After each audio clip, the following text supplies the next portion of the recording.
오늘 본문은요, 이 주기도문의 후반부에 위치해 있는 말씀입니다. 이 본문을 읽으시면서 조금 의아해 하실 수 있는데요. 왜냐하면 이 본문이 주기도문의 시작도 아니고 또 끝도 아닌 애매한 위치에 있기 때문에 그렇습니다. 사실 먼저 이 본문을 왜 나누게 되었는지를 이유를 설명드리면 저희 유초등부 아이들과 함께 이 주기도문에 대해서 약 7주 동안의 말씀을 같이 나누었습니다. 저희 선생님들과 함께 고민하면서 우리 아이들에게 무엇이 필요할까, 어떤 교육이 좀 필요할까 고민하다가 주기도문을 하면 좋겠다. 그냥 주문처럼 외우는 기도가 아니라 우리 아이들의 입술을 통해서 진실한 고백, 하나님이 어떤 분이신지, 그리고 예수님이 우리에게 가르쳐주신 기도가 무엇인지를 알면 좋겠다 하는 마음으로 이 설교를 준비하게 되었습니다. 특별히 오늘 본문은요, 저에게도 많은 의문을 던지게 한 본문이었습니다. 본문을 묵상하다가 더 깊은 묵상으로 들어가게 된 것이죠. 시험에 드는 나, 그리고 또는 시험에 들게 하는 제 자신을 보면서 고민하고 묵상하게 되었습니다. 그리고 나서 어쩌면 이 시험이라는 것이 제가 고민하는 지점과 우리 사랑하는 성도님들이 고민하는 지점과 맞닿아 있지 않을까 하면서 오늘 말씀을 좀 준비하게 되었습니다. 그래서 오늘 이 시험이라는 주제를 통해서 하나님의 말씀을 같이 나누어 보려고 합니다. 우리가 함께 나누고 있는 이 말씀은요, 이 한 제자의 질문으로부터 시작이 됩니다. 그 질문은 어떤 특정한 상황이나 특별한 상황은 아니었습니다. 그냥 일상을 살아가는 우리들처럼 제자들이 동일하게 예수님께 우리가 어떤 기도를 드려야 되는지 물어보는 것이죠. 그리고는 다른 주기도문의 내용과 다르게 오늘 이 기도는 저로 하여금 조금 불편한 지점으로 이르게 했습니다. 왜냐하면요, 13절을 같이 한번 읽어봤으면 좋겠는데요. 다시 한번 읽어보도록 하겠습니다. 시작. 우리를 시험에 들게 하지 마옵시고 다만 악에서 구하옵소서. 시험이라는 단어가 이제 등장하는데요. 사랑하는 성도 여러분, 시험하면 어떤 감상이 먼저 떠오르시나요? 긍정적이신가요? 아니면 부정적이신가요? 아니면 시험 아무런 고민 없이 볼 수 있는 것이라고 생각하시나요? 저는 시험하면 사실은 부정적 감상이 먼저 떠오르거든요. 물론 시험이 주는 유익함도 우리에게 분명히 있지만 또 부정적인 감상이 먼저 떠올라요. 왜 그런가 곰곰이 좀 생각해보면 이 중고등학교 시절이 좀 생각이 납니다.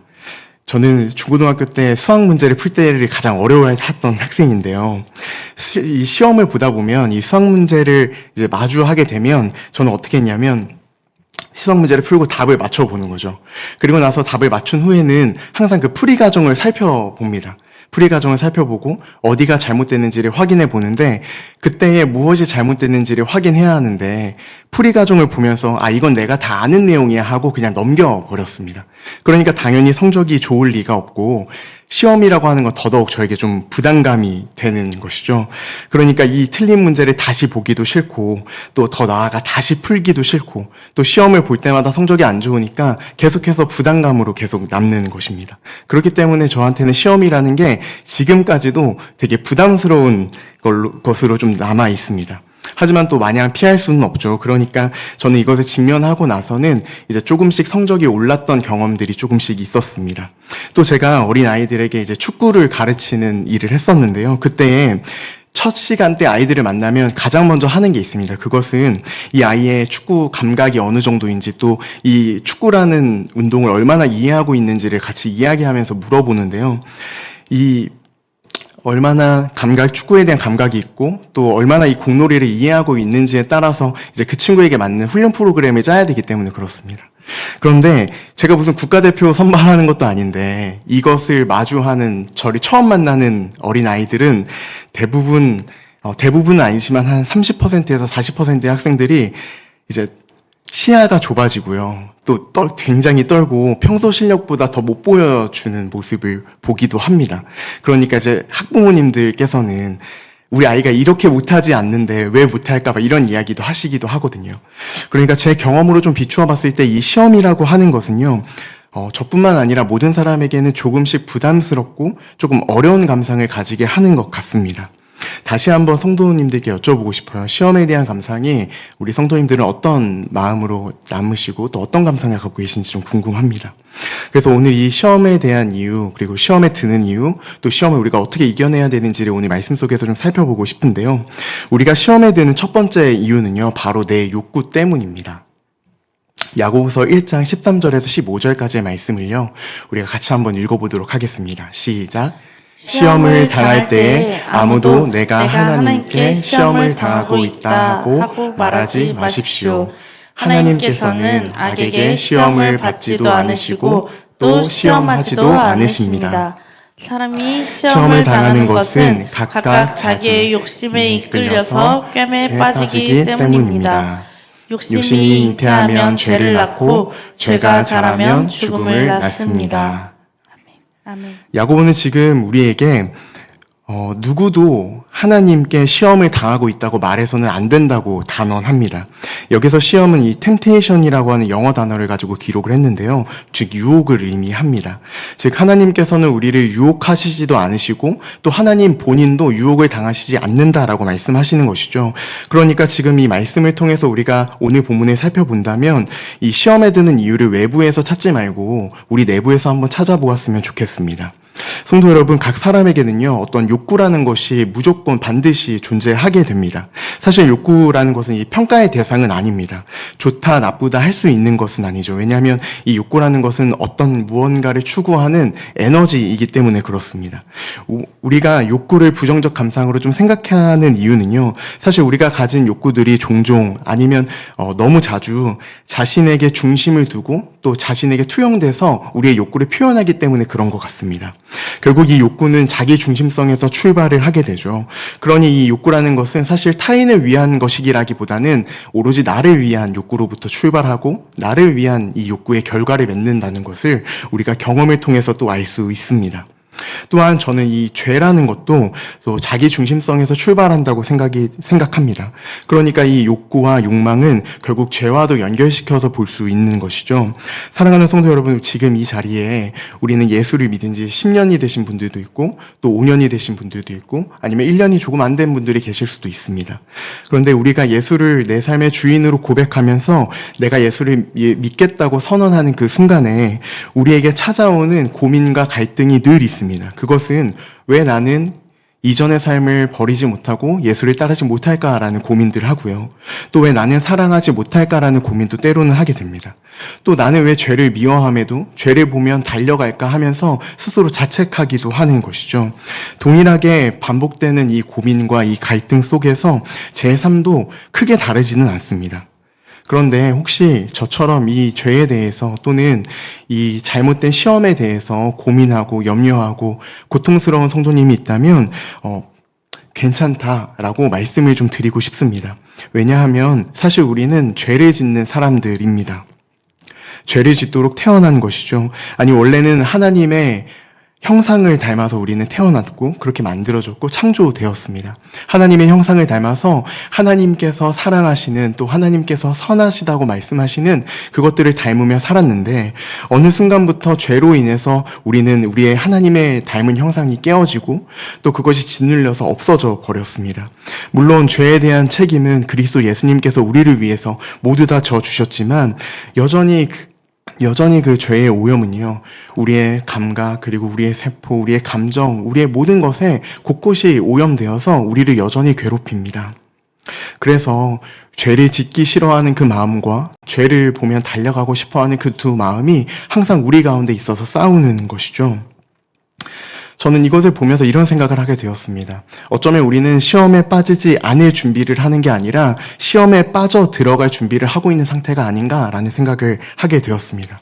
우리의 선한 욕구보다 우리의 죄된 욕구가 더 크게 다가오기 때문에 그렇습니다. 이러한 상태인 우리들 주변에 항상 이 외부에는요, 우리의 마음을 부추기고 시험에 들게 하는 것들이 너무나 많이 존재합니다. 다시 말하자면 시험은 우리 주변에 존재하는 여러 외부 조건과 만나서요, 우리의 내면의 욕심과 부딪힐 때 생겨나는 것이고 또 시험이 될 수 있는 조건들이 우리 주변에 너무나 많이 있는 것이죠. 그 재료들이 너무 많아서 우리에게 다른 성향 또 다른 성격 유형이 있는 것처럼 우리의 욕구에 따라서 또 우리의 연약함에 따라서 또 때로는 각자의 시험의 방법에 따라서 여러 가지로 우리들의 시험에 대한 고통들이 나타나는 것입니다. 그래서 결국 오늘 이 자리에서 함께 나눴던 이 말씀이 우리에게 주는 메시지는 그 시험거리들이 우리를 시험에 들게 할 때 내 욕심과 부딪혀 유혹이 될 때마다 우리가 그 시험에 그 유혹에 빠져들지 않게 해달라고, 그것에 굴복하지 않게 해달라고 기도해야 하는 것입니다. 두 번째로 우리가 시험에 드는 이유는 바로 악한 영 때문입니다.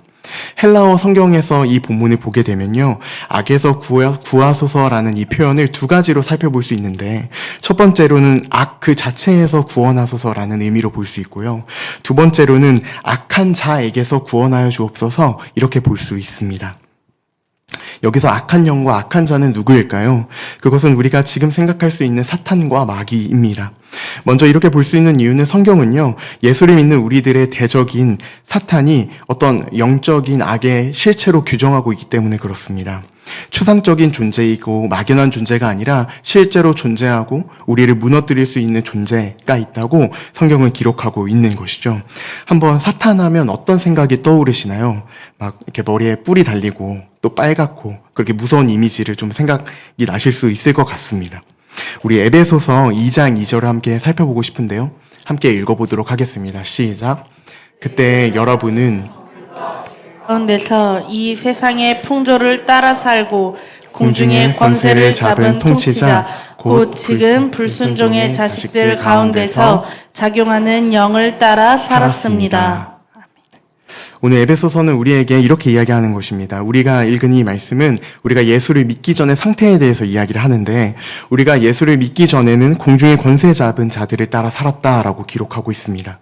영어 성경에서는 보이지 않는 세상의 사령관에게 우리가 잡혀 살았다라고 기록을 하고 있는데요, 이 나라를 장악한 권력과 또 하나님의 나라 권력이 싸운다고 생각하시면 좋을 것 같습니다. 지금 우리는 하나님 나라 안에서 살고 있지만 그 전에 우리의 모습은 하나님을 떠나서 하나님과 반대된 사탄의 나라에 살았다라고 기록하는 것이죠. 사탄은 우리를 달콤한 말로 또는 유혹을 하는데 굉장히 지혜가 있습니다.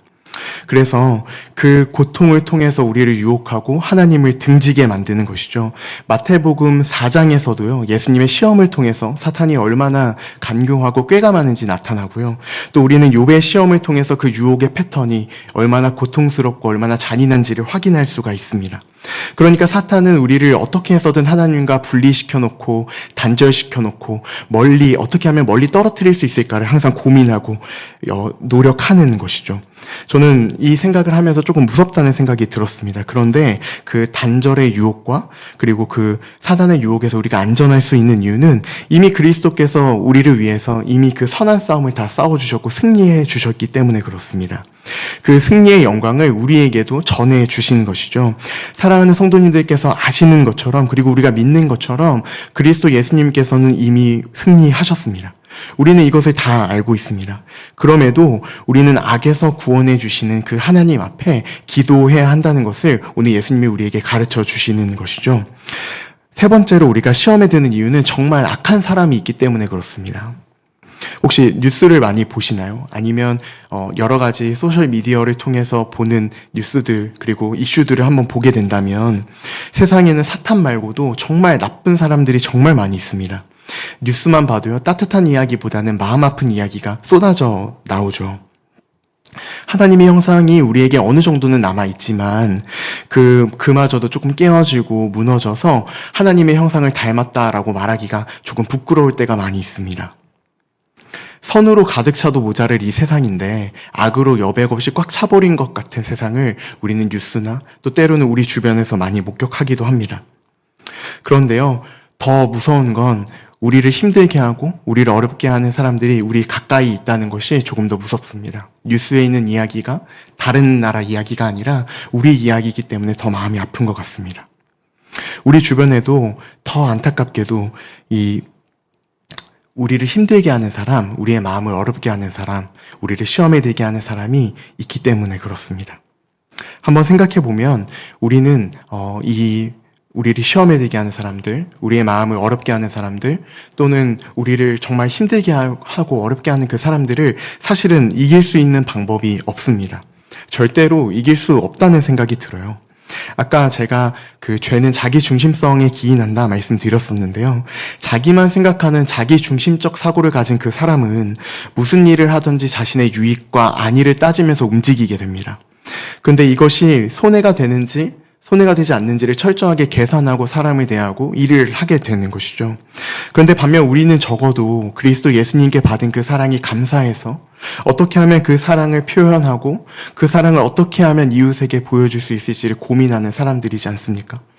그렇게 내적으로 외적으로 사랑을 어떻게 하면 할 수 있을까? 어떻게 하면 예수를 닮을 수 있을까를 부단히 고민하는 사람들이 바로 우리들입니다. 그런데 이렇게 한다고 해서 사실은 우리에게 당장의 유익이 주어지는 것은 아니죠. 그런데 이 둘이 한번 붙었다고 생각을 한번 해보실까요? 자기중심적 사고를 가진 사람과 누군가에게 퍼주기만 하는 예수를 닮은 사람, 그 두 사람이 붙었다고 한번 생각을 해보실까요? 자신을 생각하는 사람, 그리고 타인만을 생각하는 사람이 만났을 때 우리는 절대 그들을 이길 수가 없다는 것입니다. 그렇기 때문에 우리는 계속해서 기도해야 하는 것이죠. 왜냐하면 하나님을 사랑하는 우리가 하나님을 닮아갈 수 있도록 그 악한 사람들과 부딪혔을 때, 마주했을 때 도리어 우리도 그 악으로 그 사람들에게 갚지 않고 하나님을 닮은 그 사랑을 보여줄 수 있도록, 악에게 지지 않도록 우리는 부단히 하나님 앞에 기도해야 하는 것입니다. 그래서 우리를 구원해 주시고 우리를 도와주시고 우리를 도와주실 그분은 바로 하늘에 계신 우리 아버지뿐이다라고 우리가 함께 기도해야 하는 것이죠. 마지막으로 우리가 시험에 드는 이유는요, 바로 우리 때문입니다.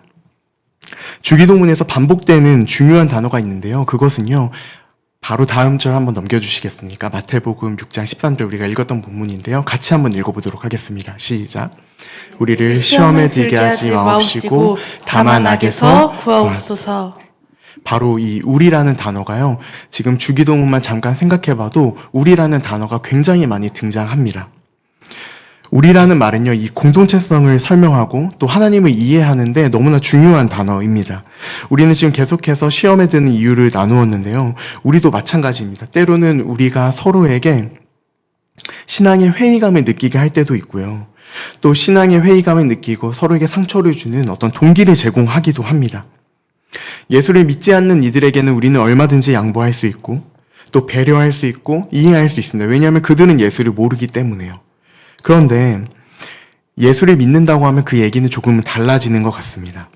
겉으로 표현하진 않지만 예수를 믿는다고 고백하면서 어떻게 저렇게 행동을 할 수 있을까?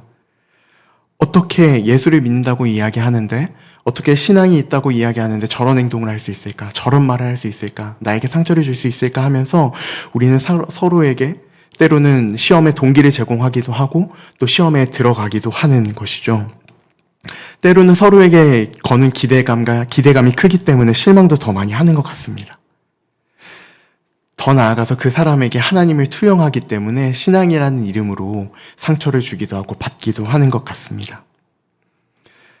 우리가 하나님의 사랑으로 충만할 때는 저 사람이 어떻게 하면 하나님을 더 만날 수 있을까, 경험할 수 있을까 고민하고 기도하기도 하죠. 또 하나님께서 그 사람을 어떻게 인도해 가실까를 기대하며 기도하기도 합니다. 그런데 우리의 마음이 하나님의 사랑으로 채워지지 못하고 또 공동체 안에서 우리 마음이 점점 더 피폐해져 갈 때에는 그 사람에 대해서 쉽게 정죄하거나 시험에 들게 하거나 시험에 드는 것이죠. 사랑하는 성도 여러분, 우리는 어떻습니까? 우리가 시험에 드는 이유 첫 번째부터 또 네 번째까지 살펴보았는데, 제가 생각할 때 첫 번째부터 세 번째까지는요, 그냥 이해하고 넘어갈 수 있는 것 같습니다. 그냥 심각하지만 그냥 이해하고 넘어갈 수 있을 것 같아요. 그런데 제가 오늘 이 본문을 준비하면서 너무나 마음이 좀 찔리기도 하고요, 또 속상하고 또 제 마음이 무너지게 했던 것은 바로 이 네 번째 우리였습니다. 사랑하는 성도 여러분, 하나님께서는요, 성도님들을 제가 만날 수 있도록 하나님께서 인도해 주셨죠. 또 반대로 성도님들이 저를 만날 수 있도록 하나님이 인도해 주셨습니다. 우리 옆에 계신 사랑하는 성도님들 서로가 하나님께서 만날 수 있도록 인도해 주셨습니다. 그것을 어떻게 확신할까요? 그것은 우리가 예수님의 이름이 아니면 이곳에 모여 있지 않기 때문에 그렇습니다.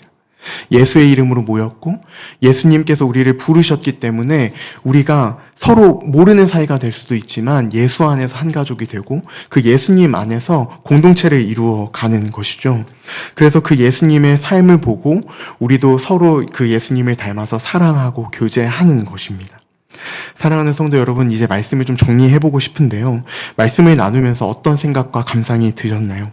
저는 사실 이 한 문장을 설명하기 위해서 많은 이야기를 했습니다. 그 한 문장은요, 시험은 당할 만한 것이다 라는 것입니다. 우리는 언제나 시험에 들어갈 수 있습니다. 그리고 우리의 삶이 때로는 시험에 들어갈 수 있는 연속적인 삶이 될 수도 있다고 생각이 들어요. 그리고 우리가 예수를 믿는다면 더더욱 시험에 많이 노출될 수 있는 상태라고 생각이 듭니다. 그래서 예수님께서 우리에게 시험에 들게 하지 마옵시고 기도하라고 하신 그 말씀은 어쩌면 우리에게 시험에 찾아오는 것이 당연하기 때문에 예수님께서 그런 말씀을 그리고 그런 기도를 하라고 말씀하신 것 같습니다. 사랑하는 성도 여러분, 우리가 만약 선을 향해 가는 것을요, 또 예수를 닮아가는 것을 포기하면 사실 시험에 들 일이 많이 없습니다. 시험에 들 일이 전혀 없는 것이죠. 하지만 그리스도 예수를 믿는 우리들에게 시험은 자연스럽게 언제 어디서나 찾아옵니다. 시험에 빠져 있는 자신을 보면서 너무 힘들어하지 않으셨으면 좋겠어요. 그리고 우리가 시험을 이겨낼 수 있도록 좀 자기 중심성에서 벗어나 하나님께서 우리에게 어떻게 말씀하시는지, 또 하나님이 그 시험으로부터 우리를 어떻게 건져내실지를 함께 좀 기대하고 기도했으면 좋겠습니다. 시험에 들게 하는 그리스도 예수를 믿는 공동체가 아니라 우리 수원 꿈꾸는 교회가 같이 시험을 통과하고 시험을 같이 이겨내는 그런 공동체가 되었으면 좋겠습니다. 그렇다면 우리는 자기 중심적 교회, 자기 중심적 공동체가 아니라 우리를 서로 사랑하고 서로를 격려하며 돌보는 공동체가 진실로 되어질 것이라고 생각이 듭니다. 사랑하는 성도 여러분, 그래서 기대하고 기억하셨으면 좋겠습니다. 하늘에 계신 그 아버지, 우리가 주기도문할 때 바로 먼저 고백하는 하늘에 계신 그 아버지가 우리의 하나님이 되어 주십니다. 그 하나님께서 우리가 시험에 들어갈 때마다, 시험에 빠질 때마다 매우 안타까워 하시면서 어떻게 하면 우리를 회복시켜 주실까? 필요하시다면 사랑하는 성도님들을 옆에 붙여주셔서 그 시험을 이겨낼 수 있도록 도와주시고 격려하시고 인도해 주실 것입니다. 그래서 그 시험을 통해서 또는 그 시험의 자리에 있다면 그 시험의 자리에서 하나님을 깊이 목격하고 하나님을 깊이 누리는 사랑하는 성도 여러분 되시기를 진심으로 소원합니다.